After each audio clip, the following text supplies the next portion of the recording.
Zdravo poslušalke in poslušalci, bralke in bralci Večera. Veseli smo, da ste v naši družbi. To je Večer zjutraj, prvi dnevni informativni podcast v Sloveniji, v katerem vam predstavljamo Večerove udarne novice dneva. Danes je torek, 3. junij 2025. Z vami sem Mitja Sagaj. V nadaljevanju. Z lasmi do nasmeha predstavljamo slovenski projekt, ki otrokom z rakom vrača samozavest. Sodna zavrnitev tožbe župana Saše Arsenoviča. Mestni svet je ravnal zakonito. Drzen vstop v električno dobo. Alpin A390 združuje športni značaj, napredno tehnologijo in družinsko prostornost. Naročite se na podcast, da boste obveščeni ob izdaji naslednje epizode. Vse skozi smo z vami na vecer.com. Vsako leto v Sloveniji z rakom zboli 80 do 90 otrok, 15 do 20, izmed njih pa zaradi zdravljenja potrebuje lasuljo. Te jim brezplačno podari fundacija Little Princess, ki iz doniranih las izdeluje kakovostne lasulje. Vsaka lasulja stane okoli 840 evrov. Zato so študentje medicine v Sloveniji zagnali projekt Onko, ki dolgoročno zbira lase za izdelavo lasulj. Pobudi se je pridružilo že 19 frizerskih salonov po vsej državi, kjer striženje za donacijo poteka brezplačno. Eden izmed podpornikov je tudi frizer Matjaž Matevžič iz Maribora, ki pravi: Dekleta si puščajo lase kar dolgo, potem pa je striženje poseben dogodek. Vesel sem, da lahko pomagam. Med tistimi, ki so že podarili svoje lase, je tudi Mariborčanka Špela Hren Juhart, ki pravi: Od tega nimaš nič, a te tudi nič ne stane. Občutek pa je čudovit kot darovanje krvi. Projektu je dala posebno noto frizerka Brigita Smrekar, ambasadorka Little Princess Trust v Sloveniji, katere hči je kot 7-letna zbolela za levkemijo. Iz izkušnje pravi: Ko otrok izgubi lase, ne izgubi le pričeske, ampak tudi pogum. Lasulja lahko pomeni razliko med osamo in nasmehom. Strokovnjakinje z pediatrične klinike UKC Ljubljana poudarjajo, da lasulja za otroka pomeni veliko več kot le estetski pripomoček. Omogoči mu občutek normalnosti, samozavest in lažjo vključitev v vsakdanje življenje. Z mano v studiu je kolegica Jana Juvan. Zdravo, Jana. Zdravo, Mitja. Kaj več nam še lahko poveš o tem projektu? Gre za projekt Društva študentov medicine Slovenije, ki so se odločili, da pomagajo Brigiti Smrekar, frizerki, ki je v bistvu že več let ambasadorka fundacije Little Princess, ki prihaja iz Velike Britanije, in oni v bistvu skrbijo za izdelavo lasulj za otroke, ki izgubijo lase. In zdaj so študentje medicine torej se odločili, da bojo začeli pozivati tudi slovenske darovalce, ki imajo dovolj dolge lase, da lahko darujejo svoje lase v ta namen, ker tudi v Sloveniji seveda žal tudi zbolijo otroci z rakom.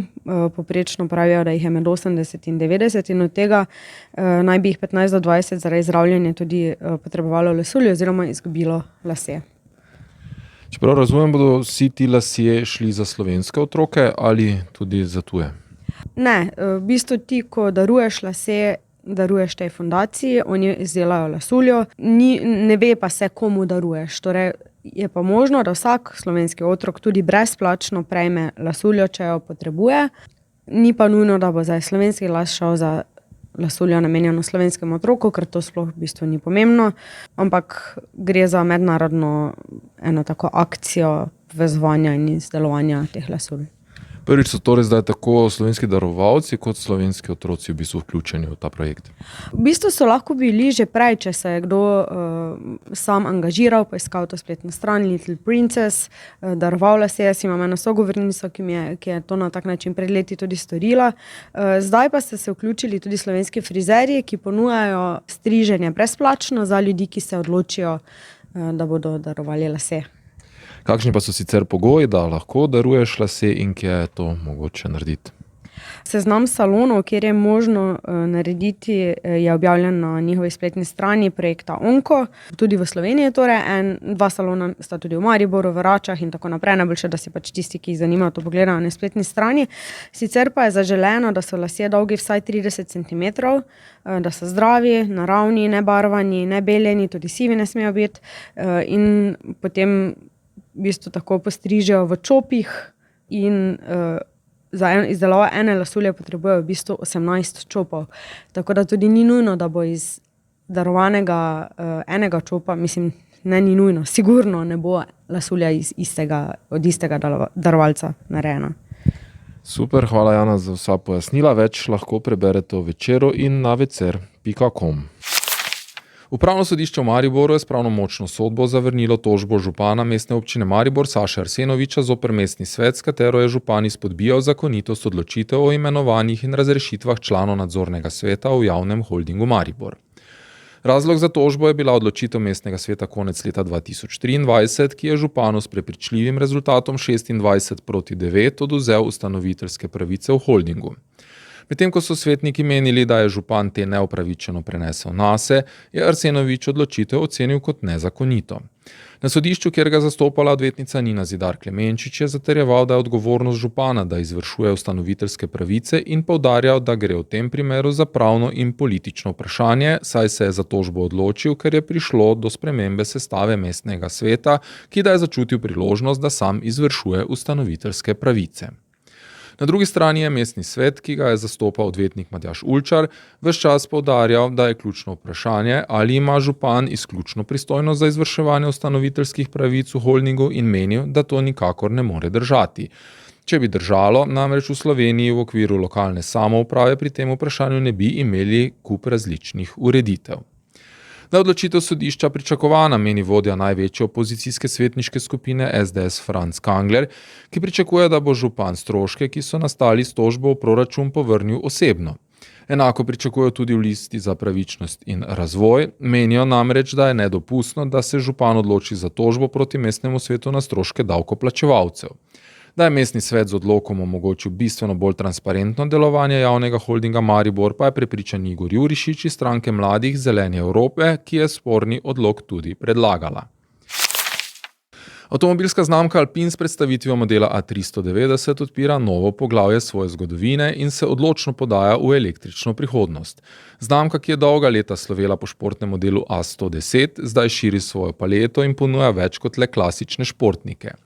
A390 je namreč prvi družinski avto v ponudbi Alpine.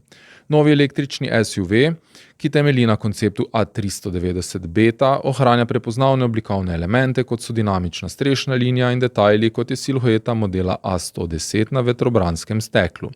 Obenem pa prinaša tehnološki napredek in zmogljivost, ki pritiče znamki Alpine. A390 ima 3 elektromotorje, 2 zadaj in enega spredaj, ter 4-kolesni pogon, kar omogoča napredno porazdelitev navora in vrhunsko vozno izkušnjo.